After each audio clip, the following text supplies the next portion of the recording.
Hey, hello everyone, what's up?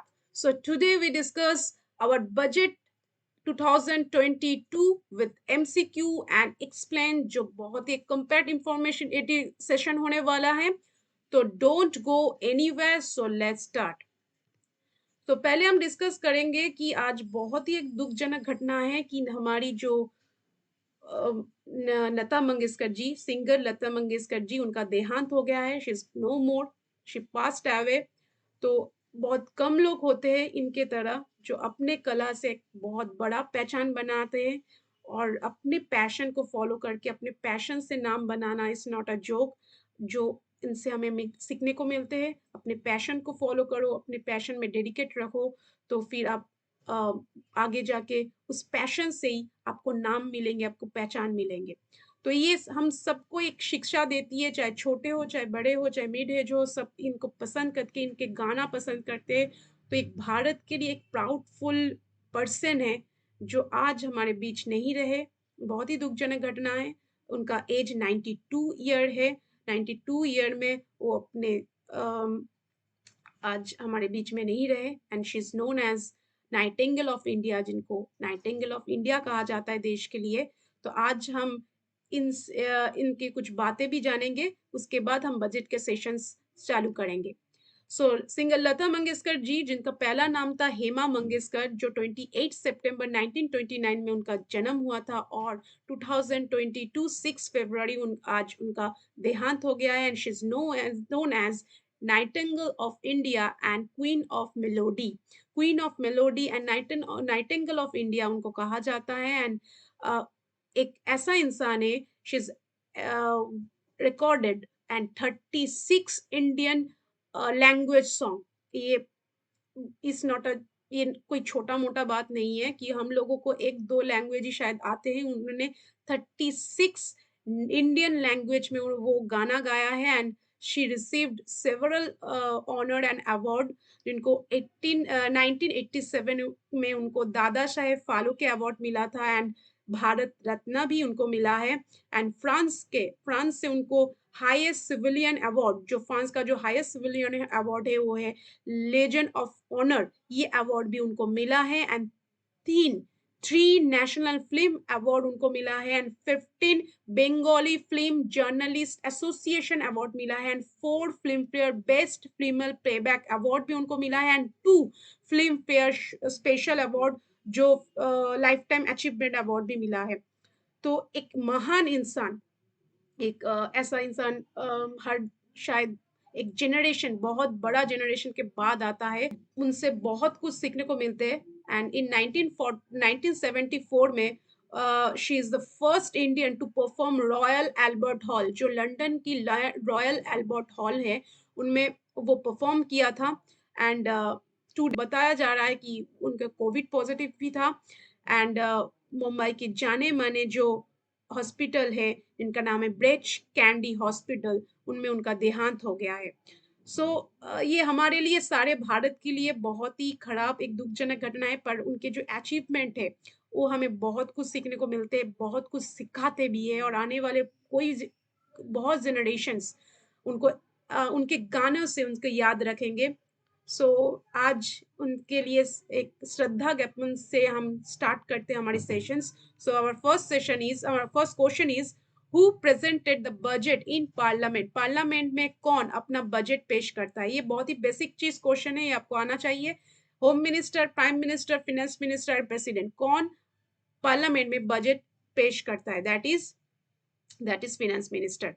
The union budget is presented by union minister, sorry finance minister। जो हमारी present finance minister कौन है? हमारी present finance minister है Nirmala Sitharaman in the parliament. And budget कौन सी article में आते हैं? आर्टिकल 112 इंडियन कॉन्स्टिट्यूशन के 112 में बजट आते हैं। एंड फर्स्ट हमारे इंडिया में पहला बजट पेश किया था जेम्स विल्सन, जो इकोनॉमिक्स है, वो फर्स्ट है, जो 18 फरवरी 1860 में आफ्टर बिफोर इंडिपेंडेंट ये बजट पेश किया गया था। एंड उन्होंने 3 टाइप का टैक्स भी इंट्रोड्यूस किया है। Number 1 tax income tax, licence tax, tobacco tax. ये 3 टाइप का टैक्स उन्होंने इंट्रोड्यूस किया है। And after independent Shanmukham Chetty, R.K. Shanmugam Chetty presented the first budget 1947 and ये बजट कहाँ पे पास होता है? बजट लोकसभा में पास होता है एंड 1 अप्रैल जो इस बजट का चालू होता है। जो बजट आज पेश किया गया था जो फरवरी में, वो बजट कब से लागू होगा? 1 अप्रैल से, क्योंकि हमारी 31 मार्च हमारी सेशन खत्म होता है, फाइनेंशियल ईयर खत्म होता है और फाइनेंशियल ईयर स्टार्ट होता है 1 अप्रैल से। सो ये बेसिक चीज है, आपको याद आना चाहिए। तो चलिए देखते हैं next. Finance Minister announced how much increase in capital expenditure for financial years 2022 and 2023. 2022 and 2023 में इन finance minister कितना percent increase capital expenditure increase करने वाले हैं? दैट इज 35%, जो बहुत ही एक अच्छा बात है। 35% कैपिटल एक्सपेंडिचर इंट्रोड्यूस करेंगे जो कहा गया है हमारे 2022 एंड 2023 के बजट में।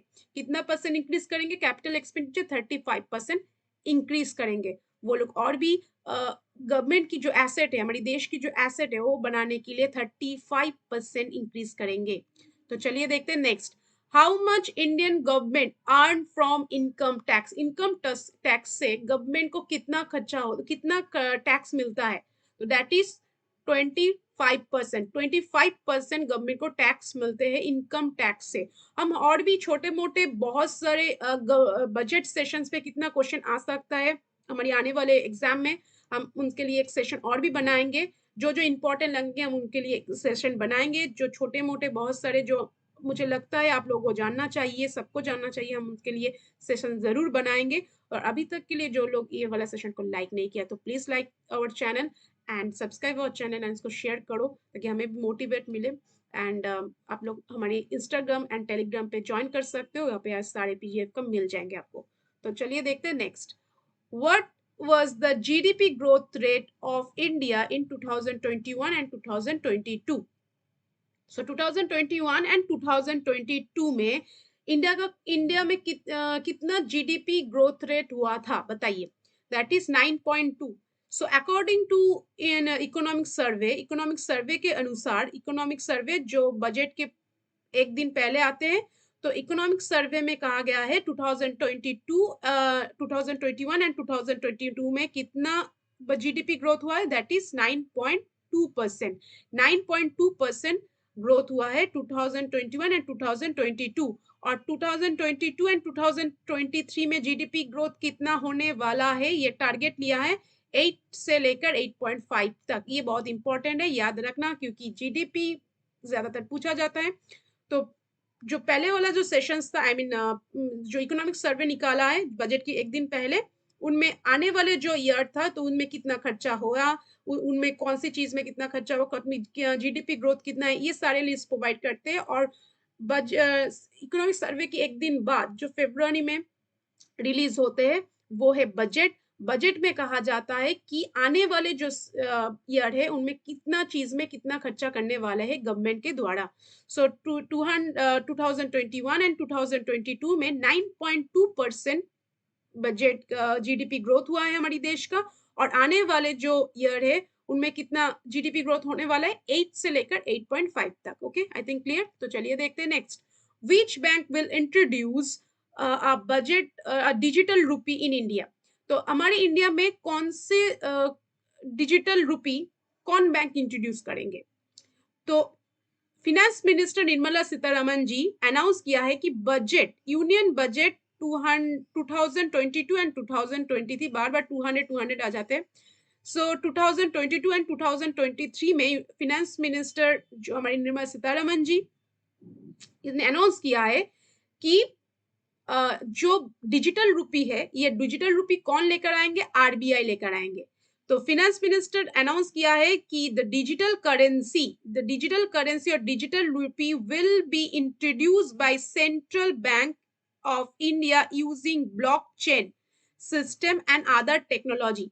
तो ब्लॉकचेन जो सिस्टम है ये अदर टेक्नोलॉजी से ये वाला चीज को लिया जाए, ये वाला डिजिटल रूपी देश में लागू किया जाएगा। वो करेंगे आरबीआई, सेंट्रल बैंक आरबीआई करेंगे। और अभी तक इंडिया के लिए लागू तो हो गया है पर ये अभी भी एसेट माना जाता है। पैसों के बदले में आप डिजिटल करेंसी नहीं दे सकते। अभी तक ये चीज इंडिया पे ये वाला चीज लागू नहीं हुआ है, पर आप डिजिटल करेंसी रख सकते हो। आप डिजिटल करेंसी एसेट के थ्रू रख सकते हो, और अगर आपको प्रॉफिट है उसके ऊपर भी गवर्नमेंट आपके ऊपर से टैक्स लेंगे 30%, ये भी बताया गया है। तो चलिए देखते हैं next. Nirmala Sitharaman while presenting the budget said that the country is expected to growth at how much percent, कितना परसेंट ग्रोथ कंट्री एक्सपेक्ट करता है? that is 9.27. So finance minister Nirmala Sitharaman while presenting the budget said that country is expected to growth 9.27% growth expect कर रहा है। ठीक है, तो चलिए देखते हैं next. What percent of defence research and development budget will be open up industry, startup and academic? So defence research and development में कितना परसेंट वो लोग इंक्रीज किया है, कितना परसेंट पैसा उन लोग लगाया है? That is 25%. That is 25%. The defense research will be opened up for industry, startup and academic with 25% of the defense research and development budget. तो डिफेंस के जो बजट है उसमें कितना कर किया है? 25%. ओके, तो चलिए देखते हैं next. How many lakhs house are planted to be built by 2022 and 2023? 2022 and 2023 में कितना घर बनाने की परिकल्पना गवर्नमेंट के द्वारा लिया गया है? सो है 8 लाख। सो इन 2022 एंड 2023 8 लाख हाउस, कितना house? 8 lakh house will be complete for identified beneficiary of PM यश योजना। पीएम यश योजना जो गवर्नमेंट के द्वारा ये वाला स्कीम लिया गया था, तो इनमें कहा गया है इस स्कीम के अंदर 80 लाख हाउस बनाया जाएगा 2022 एंड 2023 के बजट सेशंस में, ये कहा गया है। So how many focus area of budget are presented in union budget 2022 and 2023? जो 2022 एंड 2023 के जो बजट में कितना एरिया को फोकस करके ये वाला बजट बनाया गया है? That is 7 areas. So the union budget focus 7 area, कितने एरिया को फोकस करके ये बनाया गया है? ये बनाया गया है 7 एरियाज को। कौन कौन सी ये वाला सेक्टर है? दैट इज पीएम गति शक्ति को फोकस करके बनाया गया है, inclusive development, then productivity enhancement and investment, sunrise opportunities, energy transactions, climate actions and investment में भी क्या है? ये 4 फैक्टर, ये 7 फैक्टर में, ये जो 7 फैक्टर है, इस 7 फैक्टर में फोकस करके आने वाला जो बजट है इनको पेश किया गया है। इनमें और भी बढ़ोतरी करेंगे। Finance minister Nirmala Sitharaman said national highway will be expanded by dash kilometer during 2022 and 2023. Nirmala Sitharaman जी जो बजट में कहा गया है कितना हाईवे वो एक्सपेंड करेंगे आने वाले बजट में। That is finance minister Nirmala Sitharaman said national highway will be expanded by 25,000 kilometre, 25,000 kilometre बढ़ाएंगे during 2022 and 2023। Public private partnership mode लेकर ये वाला हाईवे बनाया जाएगा इस मॉडल के अंदर। ठीक है, which program government will expand 1 class 1 TV program from 12 to 200 television channel. हम सब जानते हैं कि कोविड-19 के टाइम पे गवर्नमेंट के द्वारा एक स्कीम लिया गया था, वो है कि जो बच्चे पढ़ाई करने में प्रॉब्लम हो रही थी, इंटरनेट फैसिलिटी नहीं है, उनके घर में उतने टीचर रखने की भी पैसा नहीं है, तो गवर्नमेंट के द्वारा एक स्कीम लॉन्च किया गया था जहाँ पे बच्चे लोग पढ़ सकते हैं टीवी चैनल के थ्रू। तो ये वाला जो स्कीम है उनको और भी बढ़ोतरी कर गई है और एक्सपेंड कर दिया गया है बजट में। बताया गया है कि 12 से लेकर 200 तक चैनल अब रहेंगे गवर्नमेंट के द्वारा से। 1+1 टीवी प्रोग्राम है इनका नाम। सो ये क्या है? ये है the government will expand PM e Vidya. Scheme का नाम क्या है? PM e Vidya programme. इस प्रोग्राम के अंदर 1+1 TV programme from 12 to 200 television channel provide करेंगे गवर्नमेंट के द्वारा, ये बजट सेशन में कहा गया है। What are the GST collection for the month of the January 2022? 2022 में कितना जीएसटी का कलेक्शन हुआ है? ये है 1,40,989 collection for the month of January 2022। 2022 में जो जीएसटी कलेक्शन हुआ था वो कितना है? 1,40,489.86 crore, the highest since of inscriptions of the tax। okay, तो चलिए देखते हैं next. How many digital banking system will be set up in 75 districts by schedule commercial bank? तो 75 डिस्ट्रिक्ट में कितना कमर्शियल बैंक इंट्रोड्यूस करने वाला है गवर्नमेंट के द्वारा? तो 75 digital banking system will be set up 75 districts. Okay, commercial bank ने कहा है कि कमर्शियल बैंक कितना बनाए जाएंगे? 75 डिस्ट्रिक्ट्स में 75 कमर्शियल बैंक इंक्रीज किया जाएगा। How many new generation Vande Bharat train will be manufactured during 3 year? Government के द्वारा बताया गया है, इनिशिएटिव लिया गया है वंदे भारत ट्रेन। वंदे भारत ट्रेन जो 3 साल में कितना बढ़ोतरी करेंगे? That is 400। So 400 new generation Vande Bharat train, 400 new generation Vande Bharat train will with higher efficiency, अच्छा बेटर एफिशिएंसी देंगे फॉर पैसेंजर को। पैसेंजर को हायर एफिशिएंसी, हायर अच्छा चीज मिलेंगे, अच्छा फैसिलिटी मिलेंगे। वंदे भारत ट्रेन 4000 वंदे भारत ट्रेन 3 साल में मैन्युफैक्चर करेंगे गवर्नमेंट के द्वारा, बताया गया है। Which scheme has Nirmala Sitharaman proposed to launch for the social development of North East state? North East जो स्टेट है उन नॉर्थ ईस्ट स्टेट में सोशल डेवलपमेंट के लिए गवर्नमेंट कौन सी स्कीम लेकर आया है? That is finance minister Nirmala Sitharaman proposed to launch a new scheme। इसका नाम क्या है? PM development initiative for the north east to promote the growth of the region, and 1,500 crore has been allocated for the livelihood of women and youth।